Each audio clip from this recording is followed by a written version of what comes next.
Tonight, OMG, Donar is a beefcake, the lewd Reed jacket caper, and are we still Team Old Gods? It's the American Gods After Show, and it starts right now. You're tuned in to AfterBuzz TV, the ESPN of TV talk. Now, let the buzz begin. Oh my gosh, thank you for joining us here at AfterBuzz TV, our after show for the American Gods Super Show.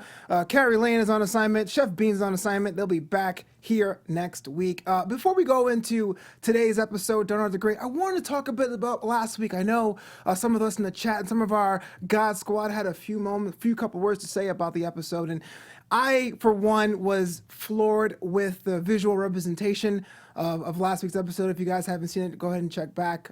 They talked about Will and his heinous crime, and I know that for a lot of us, especially a lot of us of color, we look at how the gods are affecting us not only as a people but as an experience. And I know that the lynching scene of Froggy James is something that kind of was etched in our minds, and I was sitting there watching it and I was moved.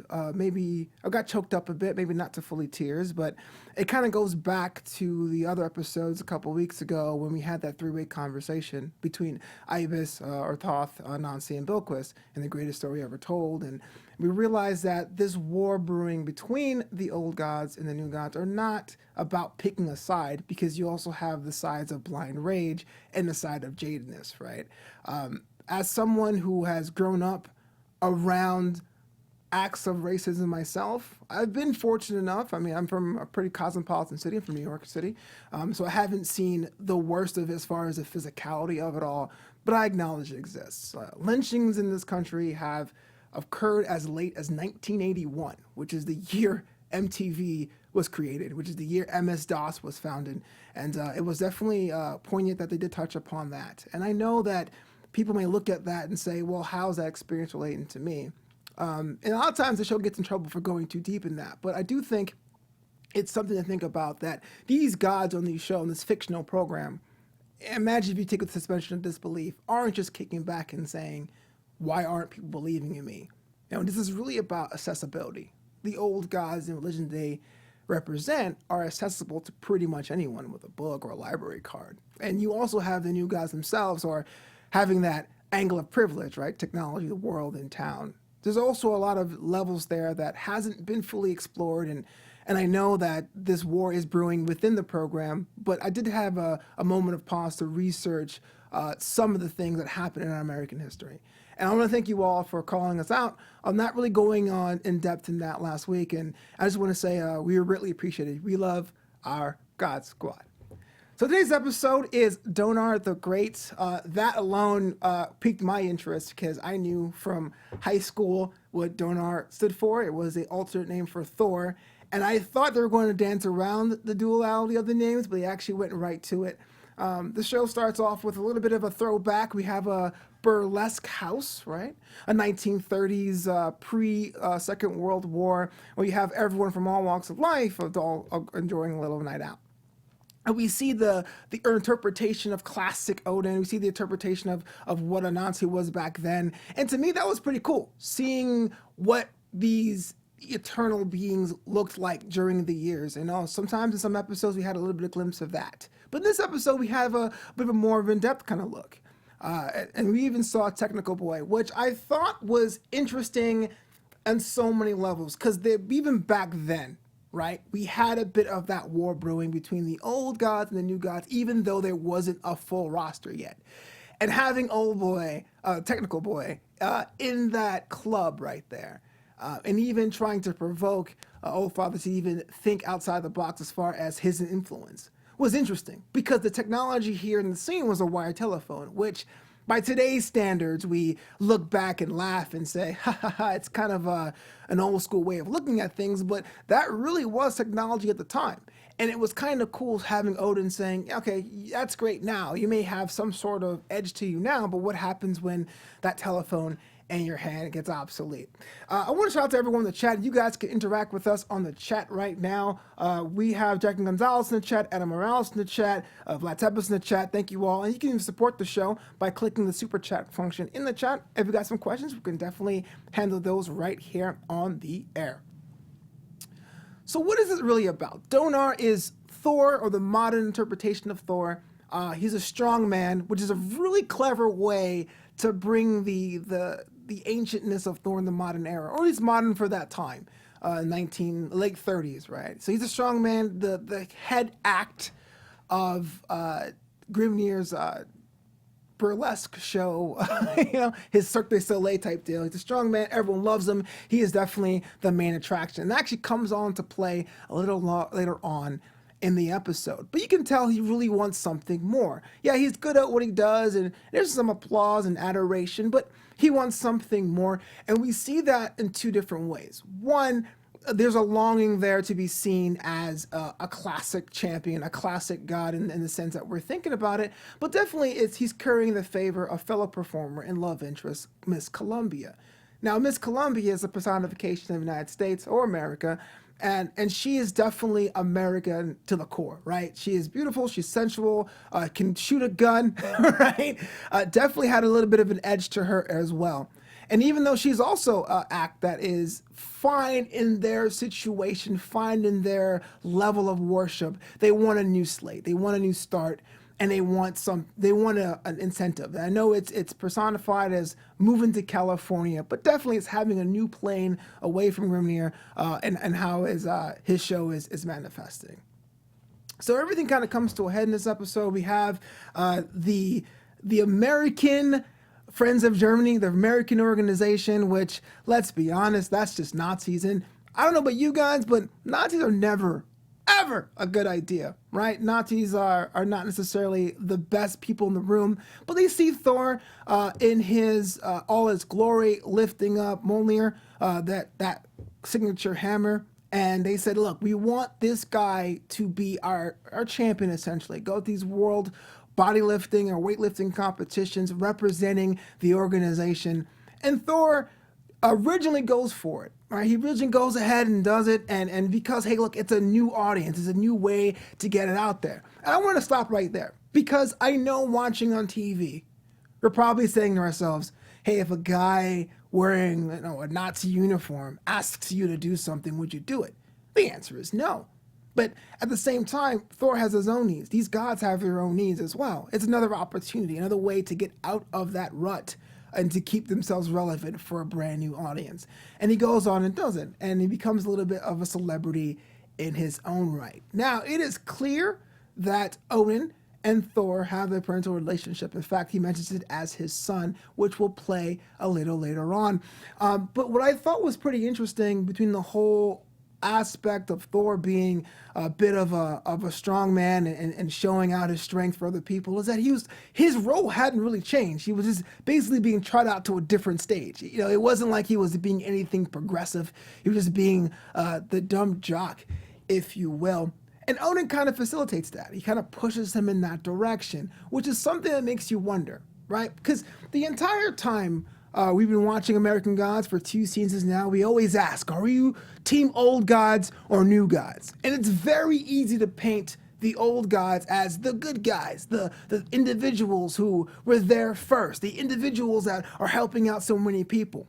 And the new gods as this counterculture, this evil subsect. But really, the lines are blurred. Here's Odin's actual son, and he's pushing him to work with an organization that's affiliated with Nazism, only because of his own self-serving interests. Are we still team old gods? Let us know in the chat. Let us know in the chat right now.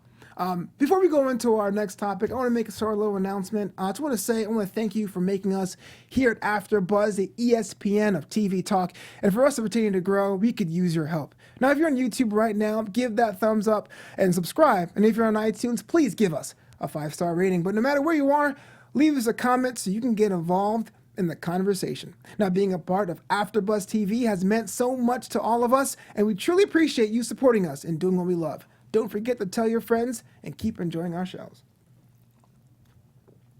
Meanwhile, in the modern day, we have ourselves a situation with Odin in the modern sense and shadow. They're back together trying to find a way to get the runes etched on that spear, and they go into the classic hashtag dead mall, right? Dead malls are actually a phenomenon. You guys can Google this. We were a mall-bound culture just a generation ago.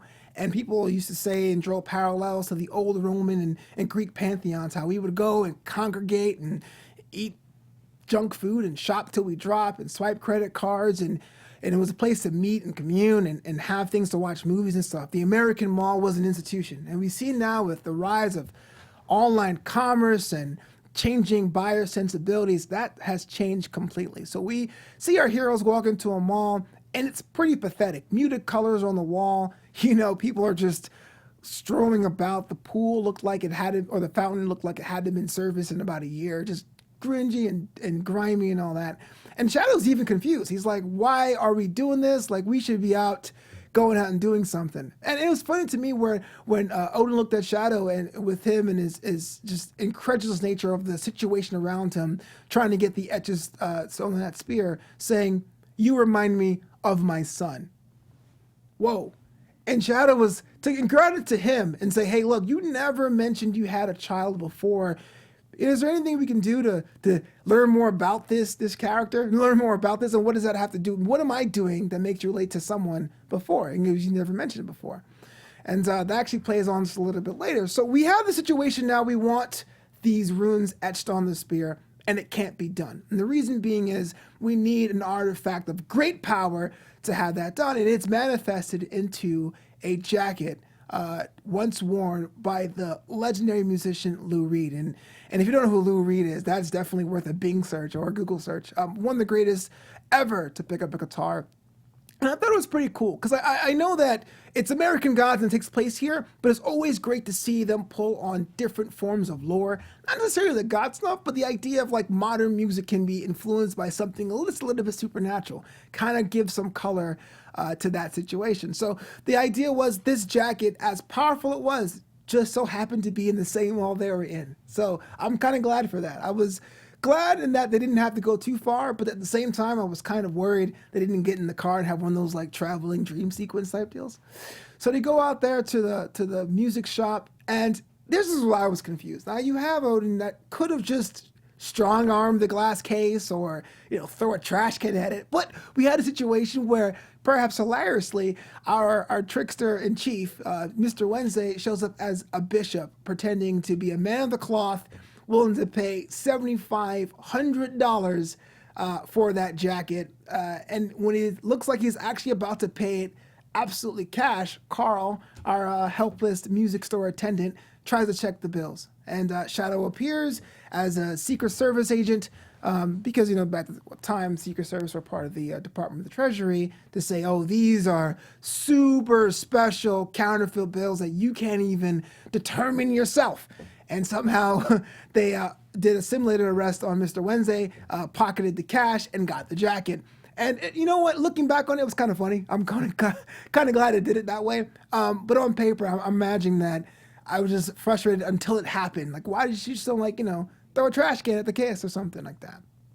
But what was interesting that I thought was when Shadow had the chance to uncuff Mr. Wednesday, he says, no, you're going to tell me about your son. You're going to tell me about this person you never mentioned before. And you're going to tell me why you paused with a little gleam in your eye when you compared him to me. And credit for Mr. Wednesday for giving us a little bit of information, a little bit of a tease, and saying, hey, look, Donar, a.k.a. Thor, we had a relationship. And he looks up at Shadow and says, yeah, you can take these off. And to me, that was very, very small, but a really poignant moment. How Mr. Wednesday is all-powerful God, right? I'm sure he may not be at full strength, but I'm sure a pair of cuffs can't stop him. But the fact that he allowed Shadow to ask them questions, and then was still firm enough to say, okay, I'm done answering these questions. You can take these cuffs off. But I'm not going to be mad with you. It's fair how you cross that line, but I'm not going to be, angry or surly at you, So I think it was definitely a moment that I would talk into my little category of like things I enjoy about this season. A lot of those interplay moments between the characters, because you're seeing a lot of them break off into different adventures and capers. But with the jacket in hand and their cash they didn't have to spend, the runes were etched onto the spear, and they're just one more step, Mr. Wednesday says. And I think our new guys are feeling it. And I'm not sure how you guys feel about the new gods. Let me know in the chat. I know there's only about a couple episodes left. There has to be an end game, or at least a start of the end game. Shout out to Adam Morales. He says he's hashtag all gods, because both sides have their moments. The thing about the new gods, though, I'm a little concerned. Just a little bit. Like, I'm still an old gods guy, right? Even though we talked about what the motivations are for Odin and the old gods, I'm still kind of an old gods guy. I understand the new gods have a plan. I'm not quite sure how quick it's on their end. New media, I am kind of on the fence with her. I was willing to give her credit. I know they're going to have something planned for her, but she's kind of in that henchman role, which was a different role from season 1. Not necessarily a bad thing per se, but what is on her mind? What's her next move? I felt like a couple weeks ago in the Argus episode, she had a little bit of our working in for myself, almost like a Mira Bilquist thing going. We're not seeing that here. We're seeing more of a classic henchman. I am not sure if that is her game, or she's thinking of something else or cooking up something else. And it's implied she still has her following, so if the time is right to strike against the new gods, it'll be now or soon from now. But so the old gods are one step closer to the war with the runes being etched. The new gods are feeling the pressure. Mr. World in his whispering glory is kind of feeling the heat. I am not sure what that end game is, but I'm looking forward to it. And we still have some members on the New God roster that we haven't really seen in a while, like Mr. Town. We haven't seen him in weeks, played by Dean Winters. So all that's going, right? So in the car at the end of the episode, we have Shadow going back and forth with Mr. Wenday saying, make this make sense, right? Everyone knows who Thor is. You mentioned that Thor died a death from, which is a kind of death that gods cannot come back from. I need you to elaborate. I need you to help me understand this. And what we saw was there was a moment where Thor and Columbia were going to go off and start their life in California. But Mr. Wednesday came in with an idea with Technical Boy to really make Columbia the face of the war effort. And he used the fact that Libertas, was getting more and more into the American public, the American mind. Now, Columbia really was the personification of the United States. In fact, during the war effort, our counterpart, Britannia, with the United Kingdom, were definitely seen as like the female personifications of the war effort. So using the idea of saying, hey, look, we're going to war and you can be the face of that and find a way to be relevant because you know your audience is dwindling. Yeah, you may have fans every night at the burlesque show, but they're not really talking to you as much as that giant green statue that everyone looks to when they come into New York Harbor, and she jumps at the chance because Wednesday puts it over the top and says, oh, Donar, Thor, he's gone with the Germans to go ahead to that next competition, the one that he's going to throw to make the German fighter look like he is a true champion to help their war effort. And then, almost in a Shakespearean moment, he goes to Thor, his own son, and goes, oh yeah? You know, Columbia made her own decision. She's a guy on her own. She doesn't want to be with you in California. You should do what's better for you and go on into that competition, which Thor refuses, and they have a short battle, which breaks the spear, which goes back to full circle. So I thought that was interesting, the fact that this spear wasn't a bunch of like bits and parts that were just found anywhere. It was used in battle against Odin's own blood. And he fought for a cause he believed in. Whether or not it was true or right or just is up to you guys at home. But it was a cause he believed in, and it shattered against his own blood. And Thor decides to go on his own. And so Shadow asks, okay, what happens to Thor? What happens to a god? What kind of death is a death a god cannot come back from? And we see that even with the posters on the side showing the war effort, and a personification of Miss Columbia with Rosa the Riveter, and the bodybuilding photos behind him, Thor takes his own life. Thor takes his own life because he has pretty much nothing else. I assume that he is not as revered as he was before. And I assume that his own lady, Columbia, goes on to self-serve herself, and now he has nothing to live for. And so Thor takes his own life. Going back to what I said before, what does that mean for us in our dynamic of the old gods? We know that Odin isn't 100% good, right? Because no man is. And man, depending on what religion you believe, is some sort of a spitting image of God, right? Or gods. So we know he's complex. We know he's sown his wild oats. He's into trickery. He's into double-crossing people. Is he still redeemable? Is he still someone you want to root for? And what about Shadow? Shadow getting more information like a sun is something you just don't drop into someone a year and a half after hanging with them, after thinking you know them, right? What does shadow mean? What is shadow's place? And why does the god Thor and shadow have a relation? Why does Thor see Thor in shadow? And that's something I hope that gets explained in later episodes.